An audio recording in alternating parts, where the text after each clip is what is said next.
भवाणं नमो अर्यन्ताणं नमो सिद्धाणं नमो ऐरियाणं नमो वज्रायाणं नमो लोए सभ्यसाहूणं।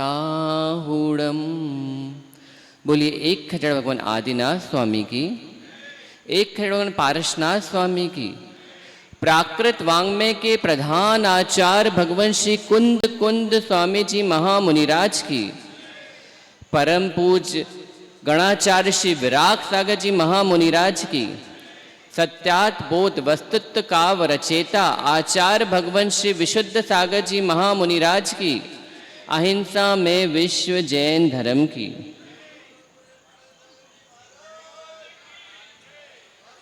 जय भव बंधु, हम सब यहाँ भगवान महावीर स्वामी की दिव्य देशना का पान करने आए हैं। और जो यहाँ पर सिद्ध चक्र विधान हो रहा है, यह कोई छोटा मोटा विधान नहीं है। यह विधान मात्र विधान के नाम पर विधान मत करना, यह विधान सिद्ध बनने के लिए ही करना। विधान को यह उद्देश्य रखना कि जैसे इन सिद्धों ने अपनी आत्मा का सिद्ध कर लिया है, ऐसे ही मुझे भी यह विधान के रूप में मुझे भी अपनी आत्मा को सिद्ध करना है।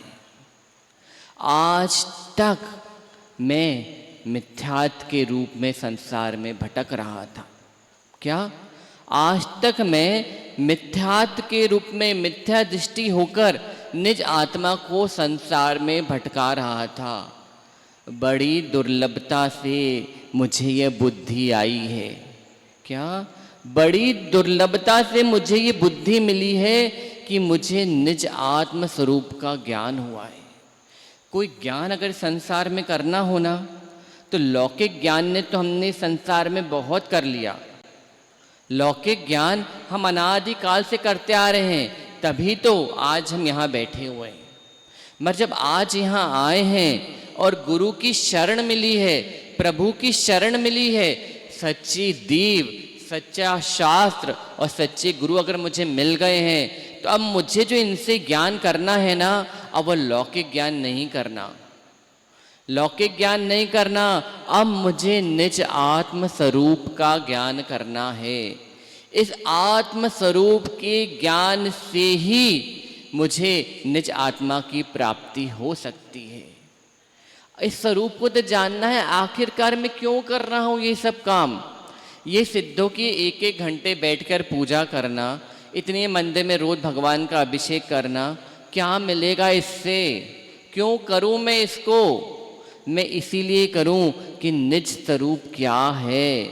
आखिरकार मैं जिसका अभिषेक कर रहा हूं, वो अभिषेक के लायक बने क्यों? क्या कारण था कि वो अभिषेक के लायक बन गए, और मैं आज भी संसार में वो नालायकों की तरह भटक रहा हूं। मुझे भी तो इसको लायक बनाना है ना। आज तक मैं दूसरों को कब तक आहार देता रहूंगा? कब तक मैं दूसरों की अंजलि में आहार रखता रहूंगा? आज ये सिद्ध चक्र विधान जब कर रहे हो ना, तो आप सबका अर्घ चढ़ाते हो, सब इंद्रों का, हेमेंद्रों का, एक एक वस्तु का अर्घ चढ़ाते हो, 7 तत्वों का अर्घ चढ़ाते हो, 9 पदार्थों का अर्घ चढ़ाते हो। तो क्या मेरी आत्मा इन पदार्थों से भिन्न हो गई क्या? जब मेरी आत्मा भी उन पदार्थों में ही आती है, मैं भी उसी जीव स्वरूप का अंश हूँ, मेरे अंदर भी वह जीव स्वरूप है, मैं भी चेतन रूप हूँ, तो इस चेतन रूप को कभी तो भान करूँ। कब तक मैं हाथ पर हाथ रखकर ध्यान करूँगा? तो पुद्गल का ध्यान करूँ। आज तक जो हमने ध्यान किया है ना, वह सिर्फ पुद्गल का ही ध्यान किया है कि यह पुद्गल की प्राप्ति मुझे हो जाए।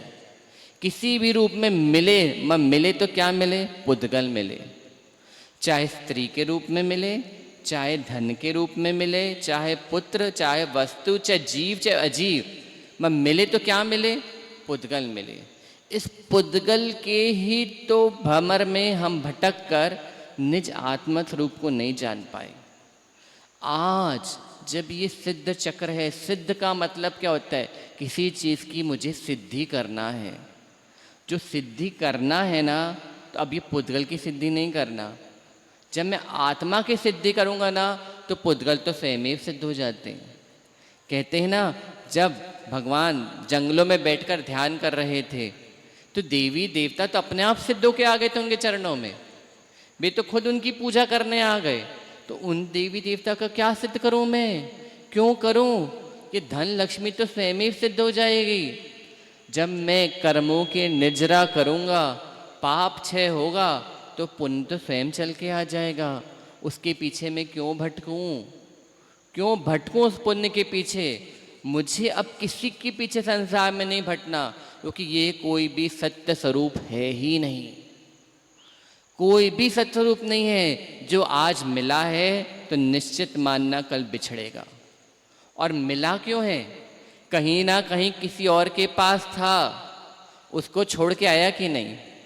उसको छोड़ के जब तुम्हारे पास आया है, तो सोचो जब उसका सगा नहीं हुआ तो तुम्हारा सगा होगा क्या? तुम कैसे मान लेते हो कि ये मेरा सगा है, ये मेरा आत्म स्वरूप है? अरे वो जब दूसरे का नहीं हुआ, ये धन धरती क्या तुम अपने साथ लिखा के आए थे? जब ये धन धरती तुम्हारी किसी और की सगी नहीं हुई, कल के दिन किसी और के पास थी, आज तुम्हारे पास आ गई। तो जब आज तुम्हारे पास आई है तो टेंशन मत लो, थोड़े दिन रुकेगी और बहुत चंचल है ये लक्ष्मी, कल के दिन छोड़ के दूसरे के पास चली जाएगी। और आज ये पुद्गल जो शरीर भी मिला है ना, क्या आपका क्या शाश्वत है क्या? ये भी कल तक आपका नहीं था, सिर्फ कुछ समय के लिए मिला है, कुछ काल अवधि के लिए मिला है। अब इस काल अवधि में अगर आपने इसका पूर्ण उपयोग कर लिया तब तो फायदा, वरना छोड़ के चले जाएंगे। कहते ना, आचार्य कहते ना, पहले यहाँ पे जब आचार्य आए थे तो जो लोग जवान थे, बूढ़े थे, आज भी दिख रहे क्या? वे भी चले गए कि नहीं छोड़कर? जो गुरुजी की जिन लोगों ने कितनी सेवा की, गुरुजी तो यही हैं, मगर बे लोग चले गए। तो बे शाश्वत नहीं हुए तो हम होने वाले क्या? और ये भी आए हैं तो चले जाने वाले कि नहीं? 2004 में आए थे, फिर चले गए कि नहीं चले गए? जब ये नहीं हुए किसी के शाश्वत, तो ये किसका शाश्वत होने वाला है? यह पुद्गल शरीर भी किसी का शाश्वत रहने वाला नहीं है। बस इसी का तो हमें गुरुजी भान कराते रहते हैं दिन भर। कोई भी ग्रंथ ले लो, वह ग्रंथ 9 पदार्थ पंचास्तिकाय से बाहर नहीं आत्मा का वर्णन करता। चाहे कोई भी पढ़ लो, कोई किताब पढ़ लो, वो यही कहती है कि निज आत्म स्वरूप का तो भान कर लो। एक बार हाथ पर हाथ रखकर बैठो कि यह पुद्गल और इस शरीर में भिन्नता है, यह भिन्न है। कैसा है वो? जब एक मच्छर आकर कान में आवाज़ करता है तो कितनी वेदना होती है, नींद लगती क्या? और जो काट लेता है तो आप सोचो, जब एक मच्छर हमें इतना तंग कर सकता है, तो ये दुनिया के इतने बड़े बड़े लोग मुझे कितना तंग कर रहे हैं, मगर मुझे मच्छर का तो भान होता है, मैं दूसरे का नहीं होता। तो बस अब यही भान करना है कि मुझे यहाँ एक एक अर्घ जब आप चढ़ाओ ना, तो इसी रूप में चढ़ाना कि इससे मुझे अपनी आत्म स्वरूप की प्राप्ति कैसे होगी। इन पंडित जी से पूछना, पंडित जी ये अर्घ जो चढ़वा रहे हो प्रतिदिन 8, 16, 32, 64 आगे जितने बढ़ते जा रहे हैं, मैं जैसे वो अर्घ बढ़ते जा रहे हैं कि मेरी आत्म स्वरूप की प्राप्ति भी बढ़ रही कि नहीं बढ़ रही।